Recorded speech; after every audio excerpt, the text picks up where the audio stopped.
दोस्तों, एक राजा के बगीचे में एक अंगूर का बेल था और उस बेल पर एक चिड़िया रोज आकर बैठती थी। वह मीठे अंगूर को खाती थी और खट्टे अंगूर को नीचे गिरा देती थी। एक दिन राजा ने उसे पकड़ लिया। चिड़िया बोली, राजा मुझे छोड़ दो, मैं आपको ज्ञान की 4 बातें बता सकती हूँ। राजा ने कहा, बताओ, फिर मैं तुम्हें छोड़ दूंगा। चिड़िया बोली, पहली बात, हाथ में आए शत्रु को कभी नहीं छोड़ना चाहिए। दूसरी बात, असंभव बातों पर कभी विश्वास नहीं करनी चाहिए। तीसरी बात, बीती हुई बातों पर कभी पश्चाताप नहीं करना चाहिए। चिड़िया बोली, राजा चौथी बात बड़े ध्यान से सुनना, लेकिन पहले मुझे जरा ढीला छोड़ दें, क्योंकि आपके हाथों में मेरा दम घुट रहा है। राजा ने जैसे ही हाथ ढीला छोड़ा, चिड़िया तुरंत उड़कर एक पेड़ पर बैठ गई और बोली, राजा चौथी बात यह है कि मेरे पेट में आधा किलो का हीरा है। यदि तुम मुझे मार दिए होते तो वह तुम्हारा होता। यह सुनते ही राजा को बड़ा दुख हुआ। राजा की हालत को देखकर चिड़िया बोली, राजन, आपने मेरी बातों को नहीं माना। मैं आपका शत्रु था, फिर भी आपने मुझे छोड़ दिया। मैंने बताया था कि असंभव बातों पर विश्वास नहीं करना। मैंने आपसे कहा कि मेरे पेट में हीरा है। जब मैं खुद 200 ग्राम की हूँ तो मेरे पेट में आधा किलो का हीरा कैसे हो सकता है? और तीसरी बात, अब जब मैं उड़ गई हूँ तो पश्चाताप करने से क्या मिलेगा?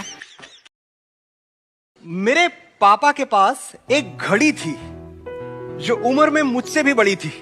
चेन पर कभी सोने की पॉलिश रही होगी, फिर अंदर से लोहा झांकने लगा और उसका डायल वक्त के साथ वो भी धूल फांकने लगा। कई बार समझाया, पापा अब तो घड़ी बदल लो, लेकिन हर बार हंस के टाल देते। हद तो मेरे कॉलेज डे में हो गई। पापा वही 20 बरस पुरानी घड़ी कलाई पर पहनकर मेरे कॉलेज आ गए। उस दिन मैं फट पड़ा। पता नहीं आपकी कोई इज्जत है या नहीं, मेरी तो है। उसका ख्याल कर लेते, आज तो घड़ी बदल लेते। पापा ने कुछ कहा नहीं, चुपचाप स्कूटर में किक लगाई और घर चले गए। उसे एक अजीब सा ख्वाब आया।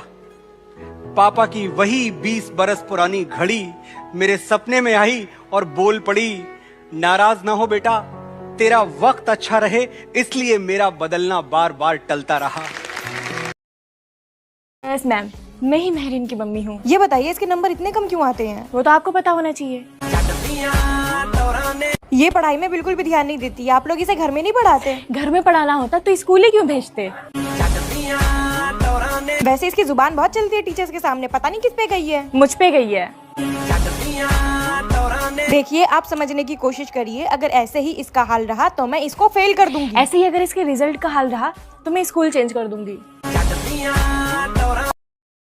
गांव वालों को पानी के लिए 7-8 किलोमीटर दूर जाना पड़ता था। गांव के लोगों ने मुखिया से एक कुआं खुदवाने को कहा, पर मुखिया बहुत कंजूस था। उसने कहा कि कुआं खुदवाने के लिए बहुत पैसे लगेंगे, इतने पैसे मेरे पास नहीं है। लोगों ने डिसाइड किया कि हम सब मिलकर कुआं खोदेंगे। अगले दिन पूरा गाँव कुआं खोदने में लग गया। कुछ दिन कुआं खोदने के बाद नीचे कुएं में एक बहुत बड़ा पत्थर आ गया, जिसके कारण खोदने का काम रुक गया। पत्थर तोड़वाने के लिए अधिक पैसे की जरूरत थी, जो कि उनके पास नहीं थे। गाँव वाले फिर से मुखिया के पास गए, पर उसने मदद नहीं किया। उसी गाँव में होशियार बुजुर्ग रहते थे। उन्होंने कहा, पत्थर तोड़ने का काम मुझ पर छोड़ दो। गांव वाले हैरान हो गए कि बाबा पत्थर कैसे तोड़ेंगे। रात को जब कोई नहीं था तो बाबा ने 7-8 लीटर तेल उस कुएं में डाल दिया। सुबह पूरे गांव में यह बात फैल गई कि कुएं से तेल निकल रहा है। मुखिया ने सोचा कि मौका अच्छा है। उसने लालच में गाँव वालों से कहा, इस पत्थर को मैं तुड़वा देता हूँ और कुआं भी पूरा खुदवा देता हूँ। एक बार 2 दोस्त एक शादी में गए। जैसे ही वो होटल में आए, उनको सामने 2 दरवाजे दिखे। एक पर लिखा था दूल्हे का कमरा और दूसरे पर लिखा था दुल्हन का कमरा। वो दोनों दूल्हे के कमरे में चले गए।